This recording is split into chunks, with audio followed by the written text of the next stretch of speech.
ನಾನು ಯಾವತ್ತೂ ನಿರೀಕ್ಷೆ ಕಮ್ಮಿ ಕೆಲಸನೇ ಮಾಡಲ್ಲ ಅಂತ ಖುಷಿಯಾಗಿ ಕಮ್ಮಿ ಒಪ್ಕೊಂಡ್ರಿ ನಾನು. ಅಷ್ಟೇ ಮಾಡ್ತೀನಿ, ಅಷ್ಟೇ ತೊಗೊಂಡೋಗ್ತೀನಿ ಸರ್. ಕೊಡ್ತಾರೆ ನನ್ನ ಫ್ಯಾನ್ಸ್ ಅಂತ ಅಂತಲ್ಲ, ಕನ್ನಡ ಚಿತ್ರರಂಗದ ಬಗ್ಗೆ ನಮ್ಗೆ ಕೇಳಿ. ಇದರೊಳಗಡೆ ಒಂದು ಕರೆ ಮಾಡಿ ನಾನು ಎಲ್ಲರೂ ಸಿನಿಮಾ ಅಂತ ಇರ್ಬೇಕಾದ್ರೆ ನೀವು ಒಂದು ಯೋಚನೆ ಮಾಡಿ, ನಾನು ವಿಜಯ್ಗೆ ಕೊಟ್ಟಿದ್ದು ಕೇವಲ 15ರಿಂದ 16 ದಿನಗಳ ಕಾಲ ಒಂದು ಕತೆ ಬರೆಯೋಕ್ಕೆ. ಆ 16 ದಿನಗಳ ಕಾಲ ಆದಮೇಲೆ 1 ಮಂತ್ ಪ್ರಿಪರೇಷನ್ಗೆ ಕೊಡ್ತೀವಿ. ವಿತಿನ್ 1.5 months ಪ್ರಿಪೇರ್ ಆಗಿಬಿಟ್ಟು ನಾವು ಶೂಟಿಂಗ್ ಹಿಡಿದೋಗ್ತೀವಿ. ಅಷ್ಟು ಕ್ವಿಕ್ಕಾಗಿ ಮಾಡೋದಾಗಲೂ, ಅಷ್ಟು ಫಾಸ್ಟಾಗಿ ಬಂದಿರೋಂಥ ಸ್ಕ್ರೀನ್ ಪ್ಲೇ ಇದು, ಅಷ್ಟು ಫಾಸ್ಟಾಗಿ ಬಂದಿರೋ ಡೈಲಾಗ್ ಇದು, ಅಷ್ಟು ಫಾಸ್ಟಾಗಿ ಬರೆದಿರೋ ಒಂದೊಂದು ಪಾತ್ರ ಇದು. ಇದೇ ಮ್ಯಾಚ್ ಮಾಡಿದಾಗ ಕತೆ ಹೇಳಿದ್ಮೇಲೆ 8 ತಿಂಗಳು ಕೂತಿದ್ವಿ ನಾವು. ಈ ಟೈಮಲ್ಲಿ ಇಷ್ಟೇ ದಿನಗಳು ಕೂತಿದ್ವಿ. ಏನಕ್ಕಂದ್ರೆ ಈ ಟೈಮಲ್ಲಿ ಬರಬೇಕು, ಈ ವರ್ಷ ಎಲ್ಲಾದರೂ ಸಿನಿಮಾ ಇಲ್ಲದೆ ಆಗೋಗುತ್ತೆ, ಒಂದು ಬರಬೇಕಾಗುತ್ತೆ ಅಂದಾಗ ಪ್ರತಿಯೊಬ್ಬರು ಸ್ಪಂದಿಸಿದ್ದು ನಾನು ಫಸ್ಟ್ ತಲೆಯಲ್ಲಿ ಇಟ್ಕೊಂಡ್ರೆ ವಿತಿನ್ ದಿಸ್ ಲಿಮಿಟೆಡ್ ಟೈಮ್ ಕೊಟ್ಟಂಥ ಕ್ವಾಲಿಟಿ. ಇದೇ ವಿಜಯ್ ಈಗ ಕರೆದ್ಬಿಟ್ಟು ನಾನು ಮುಂದೆ ಒಂದು ಸಿನಿಮಾ ಮಾಡೋಣ, ಬಟ್ ಟೈಮ್ ತೊಗೊಳ್ಳಿ, ಆರಾಮಾಗಿ ಮಾಡೋಣ ಅಂತ ಬಂದರೆ ಯಾವ ರೀತಿ ಕೊಡ್ಬೋದು ಇದೇ ಟೀಮ್? Isn't it? ಈಗ ಅವ್ರು ರಜನೀಶ್ ಹೇಳ್ತಾ ಇದ್ರು, ಅವ್ರು ಹೇಳಿದ ನೀವು ಗಮನ ಇಟ್ಟು ಕೇಳಿಸ್ಕೊಂಡ್ರೆ ಅವ್ರು ಯಾವತ್ತೂ ಇಷ್ಟು ಫಾಸ್ಟಾಗಿ RRನ ಬ್ಯಾಕ್ಗ್ರೌಂಡ್ ಸ್ಕೋರ್ನ ಮಾಡೇ ಇಲ್ಲ ಅವರು. ಸರ್, ಬ್ಯಾಕ್ಗ್ರೌಂಡ್ ಸ್ಕೋರ್ ಅಂದರೆ ಒಂದೂವರೆ ತಿಂಗಳು ಮಿನಿಮಮ್ ಬೇಕು ಅವರಿಗೆ. 1.5 ತಿಂಗಳು ಮಿನಿಮಮ್ ಬೇಕು. ಬರೀ DTS ಅನ್ನೋದಕ್ಕೆ 1 ವಾರ ಅಂತ 10 ದಿನ ಬೇಕಾಗುತ್ತೆ ಫೈನಲ್ ಮಿಕ್ಸಿಂಗ್ಗೆ. Everything put together within 20 like 19 to 20 days ಅಂತ. It's a challenge.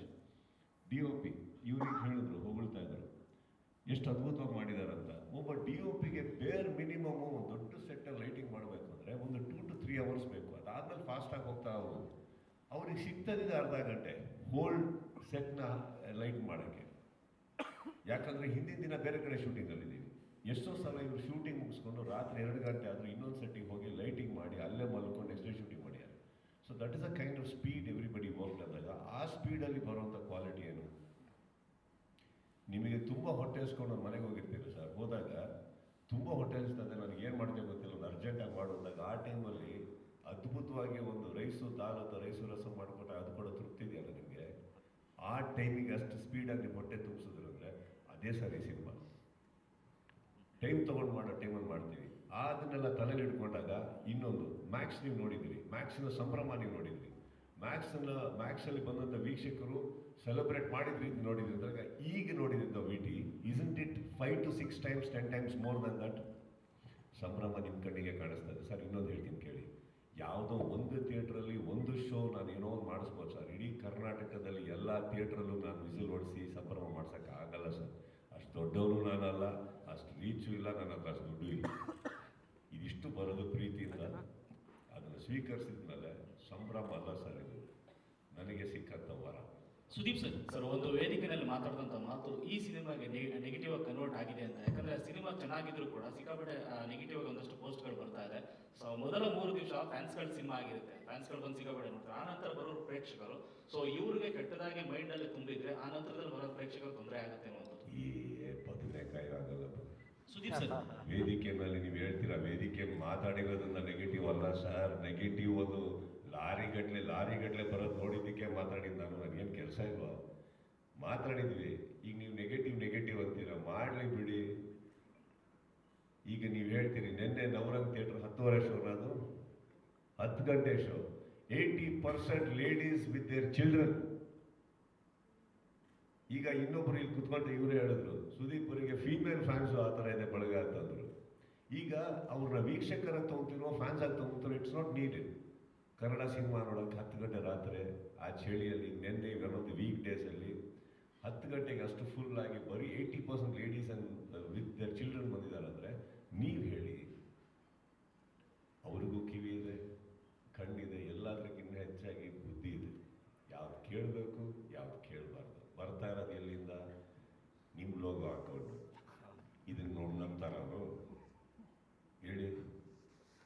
ಈಗ ಏನಾರು ಅದೇನಾರು ನೆಗೆಟಿವ್ ಆಗ್ತಾ ಇದೆ ಅಂದರೆ ನೀವೇನು ಮಾಡಬೇಕು? ಅಯ್ಯ, ಸುದೀಪ್ ಅವರೊಬ್ಬರಲ್ಲ, ನನ್ನ ಮಕ್ಕಳ ನಾವು ಇದ್ದೀವಿ, ನಮ್ಮ ಲೋಗೋಗೆ ಕೈ ಹಾಕ್ತೀವಿ ಅಂತ ನೀವು ರೊಚ್ಚಿಗೆ ಎದ್ದೇಳಬೇಕು. ಆ ರೊಚ್ಚಿಗೆ ಎದ್ದೇಳ್ತಾ ಇದ್ದೀರ ಅಂತ ನಾನು ಕಾಯ್ತಾ ಇದ್ದೀನಿ ನೋಡೋದಕ್ಕೆ.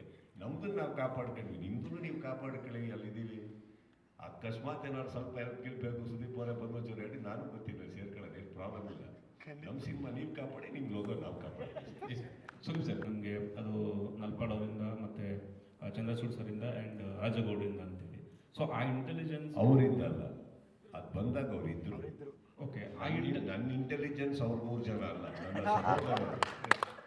3 ಜನ ನನ್ನ ಇಂಟೆಲಿಜೆನ್ಸ್ ಅಲ್ಲ ಸರ್, ಪಾಪ ಅವ್ರ ಮೂಲಕ ಅಂತ ಬಂತು ಅಂತ ಅವ್ರ ಮುಖಾಂತರನೂ ಬರಲಿಲ್ಲ. ಅವ್ರಿಗೆ ಬಂದಾಗ ನನ್ನ ಕಾರಲ್ಲಿ ಇದ್ರು ಸರ್. ಓಕೆ ಅಷ್ಟೇ ಸರ್. ಈ ಇಂಟೆಲಿಜೆನ್ಸ್ ವಿಚಾರ ಮಾತಾಡಿದಾಗ ಅದನ್ನಷ್ಟು ಹೊರಗಡೆ ಅಗೇನ್ ಚರ್ಚೆ ಆಯ್ತು. ಏನಂತಂದ್ರೆ ಇಂಟೆಲಿಜೆನ್ಸ್ ಇರೋದು ಜಸ್ಟ್ CMಗೆ ಮತ್ತೆ DCMಗೆ ಇರುತ್ತೆ, ಇವ್ರಿಗೆ ಹೆಂಗೆ ಬಂದ್ಬಿಡುತ್ತೆ ಇಂಟೆಲಿಜೆನ್ಸ್ ಅಂತ.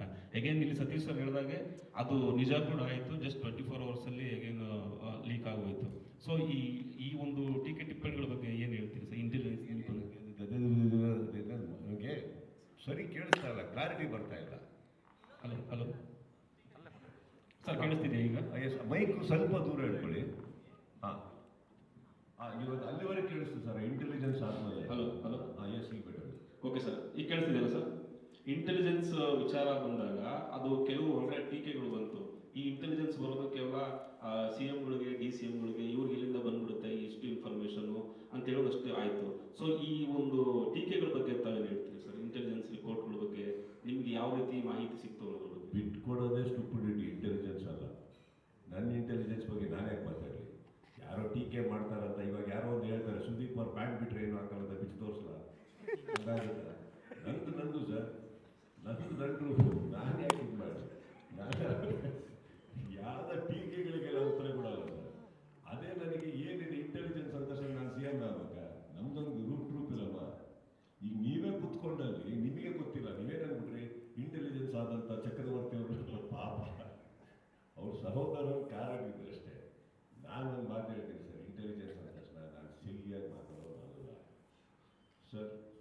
ಬರುತ್ತೆ ಸರ್. ಇಂಟೆಲಿಜೆನ್ಸ್ ಅದು ಏನಿದೆ sir, word, it's a dictionary word. ಅದು ಅವರಿಗೂ ಇಂಟೆಲಿಜೆನ್ಸೇ, ನಮ್ಮ ಗ್ರೂಪ್ಗೂ ನಾವು ಕರೆಯೋದು ಇಂಟೆಲಿಜೆನ್ಸ್ ಅಲ್ವಾ? ಸೊ ಈಗ ಆ ಥರ ಸರ್ ನಮ್ಮದು ಇರುತ್ತೆ. ಆ್ಯಂಡ್ ನಮ್ದು ಇರೋದನ್ನು ಯಾವುದೋ ಏರಿಯಾದಿಂದ ಬಂದಿಲ್ಲ ಸರ್. ಅದು ನಿಮ್ಮ ಮಾಧ್ಯಮದಿಂದಲೇ ಇರ್ಬೋದು. ಹಿಟ್ ಕೊಡ್ತಾ ಇದ್ದೀನಿ. ಮಾಧ್ಯಮದಲ್ಲಿ ನಿಮ್ಮ ರಿಸೋರ್ಸಸ್ ಹೆಂಗಿದೆ ಸರ್? ಇವತ್ತವರೆಗೆ ಬಿಟ್ಕೊಟ್ಟಿದ್ದೀರಾ? ನಮ್ಮ ಟೆರಸಲ್ಲಿ ಏನು ನಡೀತು ಅಂತ ನೀವು ಪೋಸ್ಟ್ ಮಾಡಿರ್ತೀರ. ನಾನು ಹೆಂಗೆ ಸರ್ ಗೊತ್ತು ಅಂದ್ರೆ ನಮ್ಮ ಸರ್ ನಮ್ಮ ಅಂದಿರ್ತೀರ ನೀವು. ಈಗ ನಾನೊಂದು ಹೇಳ್ತೀನಿ ಸರ್, ನನ್ನ ಇಂಟೆಲಿಜೆನ್ಸ್ ಬಂದಿದ್ದು ನಿಮ್ಮಿಂದಲೇ ಸರ್. ನಿಮ್ಮ ಮಾಧ್ಯಮದಿಂದಲೇ ಅಲ್ಲಿಂದ ಬಂದಂಥ ರೈಟ್ ಸೋರ್ಸಸ್ ಇಟ್ಕೊಂಡು ಇಂಟೆಲಿಜೆಂಟ್ ಆಗಿ ಎವಿಡೆನ್ಸ್ ಒಟ್ಟಿಗೆ ನನಗೆ ಕೊಟ್ಟಂಥ ನನ್ನ ಇಂಟೆಲಿಜೆನ್ಸ್ ಗ್ರೂಪು ನಿಮ್ಮ ಮಧ್ಯೆನೇ ಕೂತಿದ್ದಾರೆ ಸರ್. ಅದು ಗುಪ್ತಚರ ಇಲಾಖೆನೂ ಬೇಡ ಸರ್, ಅದು ಓಪನ್ ಸೀಕ್ರೆಟ್ ಅಂತ ನಾನು ಅನ್ಕೋತೀನಿ. ಯಾರದು ಸರ್? ಈಗ ನಾನು ಹೇಳ್ತಾ ಇರೋದು ಒಂದಂತೂ ಸತ್ಯ ಸರ್. ಈಗ ನೀವು ಬಂತು ಅಂದರೆ ಒಳ್ಳೇದಕ್ಕೆ ನಿಮ್ಮಲ್ಲಿ ಕೆಲವರು ಎಷ್ಟೋ ಜನ ಒಳ್ಳೇದಕ್ಕೆ ಸ್ಪಂದಿಸಿದ್ದೀರ ಬಂತು. ನಾನು ಯಾವತ್ತೂ ನಿಮ್ಮ ಹತ್ರ ಯಾರಿಗೂ ಇಲ್ಲಿ ಫೋನ್ ಮಾಡಿಬಿಟ್ಟು ಯಾವ ಥರ ಕೆಟ್ಟದಕ್ಕೆ ನಿಮ್ಮನ್ನು ಬಳಸ್ಕೊಂಡಿಲ್ಲ ಅಥವಾ ಸಿಂಪತಿಗೂ ನಾನು ಯಾವತ್ತೂ ಫೋನ್ ಮಾಡಿಲ್ಲ ಸರ್. ಫ್ರೆಂಡ್ ಥರ ಇರ್ತೀನಿ. ಬಟ್ ಒಂದಂತೂ ಸತ್ಯ, ಅಲ್ಲಿಂದ ಕರೆ ಬರುತ್ತಂದರೆ ಅವರು ಯಾರು ನನಗೆ ಯಾವುದೋ ಒಂದು ಕಮರ್ಷಿಯಲ್ ಪರ್ಪಸ್ಸಿಗೆ ಮಾಡಿಲ್ಲ ಸರ್, ಪ್ರೀತಿನ ಮಾಡಿದ್ದಾರೆ. ಕಾಪಾಡ್ಕೊಳ್ಳಿ ನಿಮ್ಮ ಸಿನಿಮಾ ನನಗೆ ಬರ್ತಾ ಇದೆ ಅಂತ ಹೇಳ್ಕೊಂಡು ಮಾಡಿದ್ದಾರೆ. ಹಾಗೆ ಬಂದಾಗ ಕರೆಕ್ಟ್ ನೋಡಿದಾಗ ಎಲ್ಲದೂ ಕರೆಕ್ಟ್ ಅನ್ನಿಸಿದಾಗ ನಾವೇನು ಮಾಡಿದ್ವಿ, ಎಲ್ಲಿ ಪ್ರೊಟೆಕ್ಟ್ ಮಾಡ್ಕೊಳ್ಬೇಕು, ಏನು ಮಾಡಬೇಕು ಸಿದ್ಧತೆ ಮಾಡ್ಕೊಂಡ್ವಿ. ಈಗ ನಿಮ್ಗೆ ಅರ್ಥ ಆಗಿರುತ್ತೆ ಸರ್, ತಾವು ಇಂಟೆಲಿಜೆಂಟ್ ಪೀಪಲ್ ಇದ್ರು ಸರ್ ನನ್ನ ಕಾರಲ್ಲಿ. ಇಂಟೆಲಿಜೆನ್ಸ್ ಅಲ್ಲ, ಇಂಟೆಲಿಜೆನ್ಸ್ ಬಂದು ಅಲ್ಲಿಂದಲೇ ಸರ್.